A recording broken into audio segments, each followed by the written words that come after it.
Hi everyone, मैं नवीन पाठक और मैं फिर से आपका स्वागत करता हूं आपके अपनी यूट्यूब चैनल एडवांस लर्नर पे। आज जैसा कि हमने जो है हेडिंग लगा रखा है rules for debit and credit. आपको मैंने लास्ट लेक्चर में जो मैंने 2 दिन पहले लिया था उसमें डेबिट एंड क्रेडिट होता क्या है मैंने बताया था, और डेबिट एंड क्रेडिट करने के तरीके क्या हैं, जिसमें मैंने आपको अकाउंटिंग इक्वेशन के बारे में बता रखा है। डेबिट एंड क्रेडिट कहीं ना कहीं अकाउंटिंग इक्वेशन के इर्द गिर्द ही घूमती है। तो आज हम उसी के अकॉर्डिंग रूल समझेंगे और उन्हें टी अकाउंट कुछ क्वेश्चन लेंगे और उन्हें टी अकाउंट में पोस्ट करेंगे। ठीक है, कि किस तरीके से डेबिट और क्रेडिट किया जाता है, कौन कौन से अकाउंट अफेक्ट करते हैं किसी भी फाइनेंशियल ट्रांजेक्शन में। मैंने आपको बता रखा है कि फाइनेंशियल ट्रांजेक्शन में हमेशा 2 अकाउंट अफेक्टेड होते हैं, तो वो 2 अकाउंट कौन से होंगे क्वेश्चन के अकॉर्डिंग हम देखेंगे। ठीक है, और भी चीजें देखेंगे कि टी अकाउंट में हम किस तरीके से पोस्टिंग करते हैं। T account means ledger. ठीक है, और उसी के अकॉर्डिंग आप जो है जनरल एंट्री भी कर सकते हैं इजिली। तो अगर आपने पिछला लेक्चर नहीं देखा है तो मैं आगे जो है डिस्क्रिप्शन बॉक्स में जो है आपको उस वीडियो का लिंक प्रोवाइड करा दूंगा। आप वहां से जाकर के उस लेक्चर को देखें, उसे समझें, उसके बाद से जो है इस लेक्चर को देखें और क्वेश्चन सॉल्व करने का कोशिश करें, प्रैक्टिस करें। आपको बिल्कुल इजी लगने लगेगा, ये मेरा दावा है। मैं बहुत ही बेसिक टर्म में आपको समझाऊंगा, एकदम इजी लगेगा। अकाउंट जो है आपको डेबिट एंड क्रेडिट करना एकदम जो है हलवे की तरह लगेगा। तो चलिए बिना किसी देरी के शुरू करते हैं, स्टार्ट करते हैं आज का topic rules for debit and credit. यानी कि डेबिट एंड क्रेडिट हम करेंगे कैसे। बात ये आती है कि डेबिट एंड क्रेडिट किया कैसे जाएगा। इसके लिए मैंने देखिए आपको प्रीवियस लेक्चर में बता रखा था अकाउंटिंग इक्वेशन। अकाउंटिंग इक्वेशन हमारा क्या था, asset is equal to liability, asset is equal to liability plus owner equity. ठीक है, लायबिलिटी प्लस ओनर इक्विटी। अब देखिए हम इस इज इक्वल टू के टर्म को मान लेते हैं जीरो। क्या मान लें, जीरो। ठीक है, अब इस जीरो से 2 पार्ट को डिवाइड कर देते हैं। एक तो हमारा हो गया लेफ्ट हैंड साइड और दूसरा हो गया हमारा राइट हैंड साइड। ठीक है, चलिए भाई, ये हो गया लेफ्ट। लेफ्ट को हम बोल देते हैं डेबिट और राइट को हम बोल देते हैं credit in a T account. Means debit means left, debit means left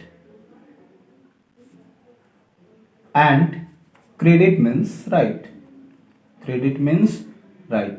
आप देखिए लेक्चर को, अगर आपको पसंद आए तो लाइक करिए, सब्सक्राइब करिए और शेयर भी जरूर करें। ठीक है, क्रेडिट मीन्स लेफ्ट।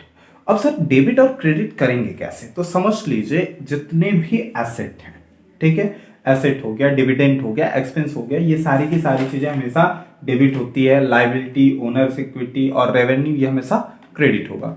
तो समझिए क्या करना है कि अगर आपका एसेट डिक्रीज करता है तो it goes towards the zero, और इसको मैंने रेड पेन से डिनोट कर दिया। ठीक है, इसको मैंने किस पेन से डिनोट कर दिया, रेड पेन से।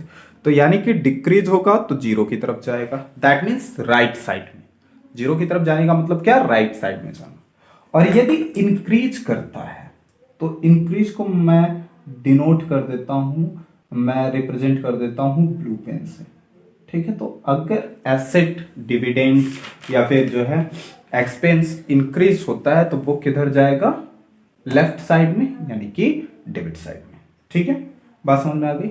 इसी तरीके से लायबिलिटी या ओनर इक्विटी की बात करें तो ये अगर डिक्रीज करेगा तो ये जाएगा लेफ्ट साइड में। ठीक है, डिक्रीज करेगा तो लेफ्ट साइड में। ठीक है, इसलिए इसको हमने रेड से डिनोट कर दिया। और इंक्रीज करेगा तो ये जाएगा राइट साइड में। ठीक है, बात समझ में आ गई। चलिए अब इसे थोड़ा सा प्रैक्टिकली समझने की कोशिश करते हैं, कुछ प्रैक्टिकल प्रॉब्लम लेते हैं और उसके अकॉर्डिंग इसे समझने की कोशिश करते हैं। क्वेश्चन नंबर फर्स्ट हम ले लेते हैं। ठीक है, question number first, question first हमसे क्या कर रहा है कि स्टार्ट अ बिजनेस, हम मान लेते हैं, एज्यूम करते हैं, start a business, start a business invest ₹100 in cash, ₹100 in cash. ठीक है, हमने एक बिजनेस स्टार्ट किया और उसमें ₹100 को जो है कैश के रूप में जो है क्या कर दिया, इन्वेस्ट कर दिया। ठीक है, कैश की तरह हमने ₹100 उसमें इन्वेस्ट कर दिए। चलिए भाई, अब देखो इसमें कौन कौन से दो अकाउंट अफेक्ट होंगे। अभी मैंने थोड़ी देर पहले बताया कि हर एक फाइनेंशियल ट्रांजैक्शन में दो अकाउंट अफेक्ट होते हैं। तो पहला अकाउंट जो हमारा अफेक्टेड होगा वो होगा कैश। क्या होगा, कैश। और दूसरा अकाउंट जो हमारा अफेक्ट करेगा वो होगा कैपिटल या फिर own equity. That means invest किया तो कैपिटल। ठीक है, अब इसको टी अकाउंट में हम कन्वर्ट कर लेते हैं। ठीक है, चलिए भाई, अब देखें कैश हम जब क्या कर रहे हैं, कैश इंक्रीज कर रहे हैं। क्या हो रहा है, इंक्रीज। यानी कि जब हमने इन्वेस्ट किया तो उस एंटिटी में या बिजनेस में कैश क्या हो गया, इंक्रीज करा। तो जब कैश इंक्रीज करता है तो किस साइड लिखते हैं, चलो डेबिट साइड में। देखिए यहाँ पे मैंने दिखा रखा है किस साइड लिखते हैं, डेबिट साइड में। ठीक है, ब्लू एरो से मैंने डिनोट कर रखा है, तो इसको लिख लेंगे किधर, डेबिट साइड में, ₹100। ठीक है, उसी तरीके से कैपिटल हमारा क्या, कैपिटल अकाउंट बनेगा। ठीक है, अब देखिए कैपिटल हमारा क्या, इन्वेस्ट कर रहे हैं तो कैपिटल इंक्रीज कर रहा है। और कैपिटल अगर इंक्रीज करता है तो यानी कि ओनर्स इक्विटी इंक्रीज कर रही है, तो इंक्रीज करने पे ये किस साइड जाएगा, राइट साइड में। किधर, राइट साइड में, जीरो से आगे, यानी कि राइट साइड में। तो इसको किधर लिख लेंगे, राइट साइड में, ₹100। ठीक है, ठीक है, हाँ ये आप ऐसे लिख सकते हैं टू कैपिटल, ये बाई कैश। ठीक है, चलिए वो जनरल एंट्री जब मैं करूंगा तो बताऊंगा। ठीक है, चलिए भाई, ये अमाउंट का ही कॉलम मैंने बना रखा है। जनरली आपको फॉर्मेट पता है टी अकाउंट का, मैं मान के चलता हूँ कि टी अकाउंट का फॉर्मेट क्या होता है, डेबिट। ठीक है, particular amount, particular and amount. ठीक है, चलिए भाई आगे हम बात करते हैं। सेकंड क्वेश्चन हमसे क्या कह रहा है, क्वेश्चन नंबर 2। क्वेश्चन नंबर 2 कह रहा है, 2 कह रहा है कि सोल्ड अ प्रोडक्ट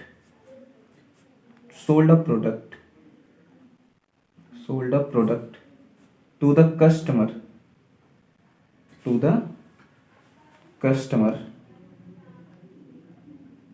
फॉर ₹50। एक कस्टमर को हमने जो है ₹50 का सामान बेचा है। ठीक है, ₹50 का क्या, सामान बेचा। अब जब ₹50 का सामान बेचा तो इसमें दो अकाउंट कौन कौन से अफेक्ट होंगे। पहला तो कैश, क्योंकि बेचा तो कैश आया होगा बच्चा।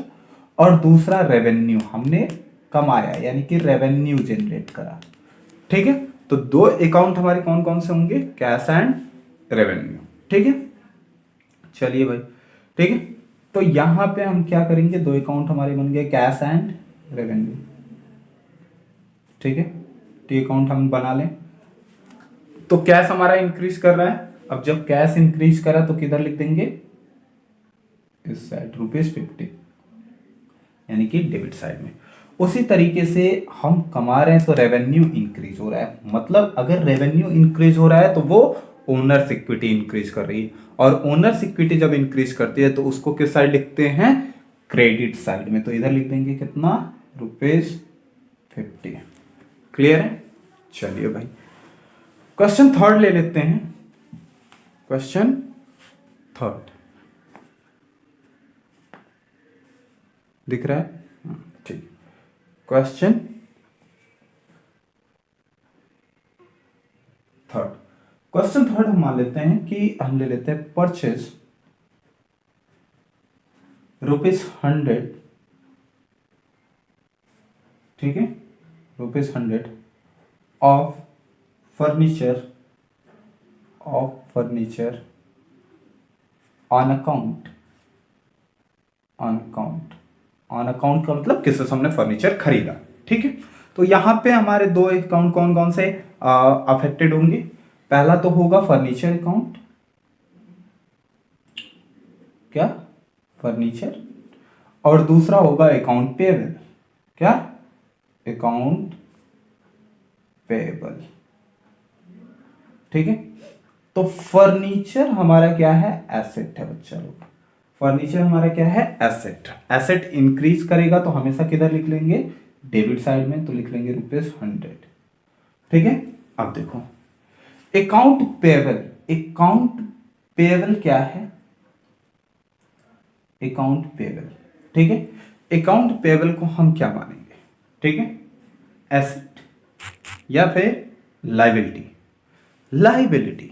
ठीक है, क्योंकि हमें पेमेंट करना है। तो अकाउंट पेएबल मतलब लाइबिलिटी, और लाइबिलिटी जब इंक्रीज करती है तो किस साइड जाती है, क्रेडिट साइड में, तो इसको लिख लेंगे ₹100। ठीक है।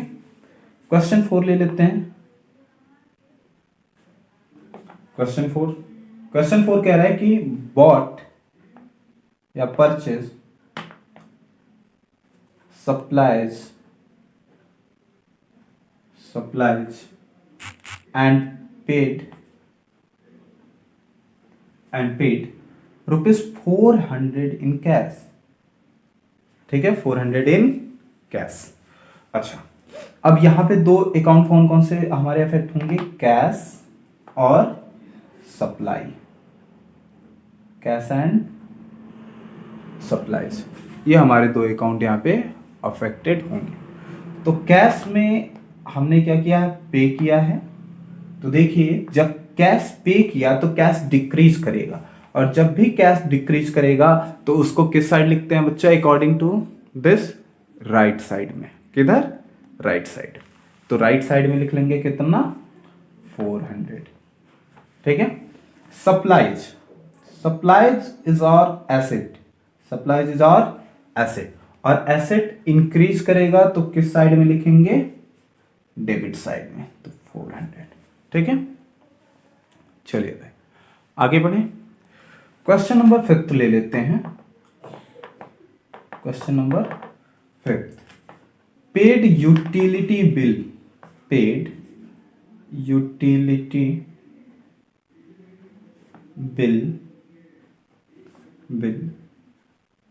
₹800 इन कैश। ठीक है, हमने यूटिलिटी बिल दिया। दो अकाउंट यहां पे कौन कौन से होंगे, एक तो कैश और दूसरा यूटिलिटी। ठीक है, तो टी अकाउंट हम बना लें। कैश हमारा क्या हो रहा है, जा रहा है, तो किस साइड लिखेंगे, क्रेडिट साइड में 800। Utility, utility means expense. Expense का मतलब क्या होता है, जिस तरीके से रेवेन्यू बढ़ने पे ओनर्स इक्विटी इंक्रीज मानी जाती है, उसी तरीके से एक्सपेंस के टर्म में ओनर्स इक्विटी का डिक्रीज माना जाएगा। तो ओनर इक्विटी जब डिक्रीज करती है बच्चा लोग, तो किस साइड लिखा जाता है, डेबिट साइड, यानी कि ये किधर जाता है, लेफ्ट साइड में। किधर जाता है, लेफ्ट साइड में, तो इसको लिख लेंगे लेफ्ट साइड में 800। ठीक है।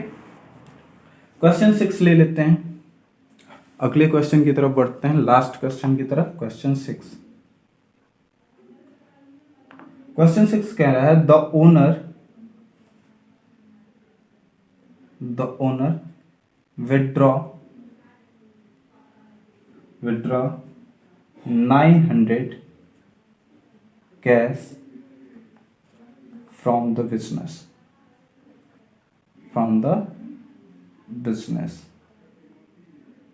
ठीक है, 900 कैश फ्रॉम द बिजनेस से 900 का कैश उसने निकाला। तो यहां पे दो अकाउंट कौन कौन से टर्म अफेक्टेड होंगे, पहला तो कैश होगा और दूसरा ड्राइंग्स। क्या, ड्राइंग्स।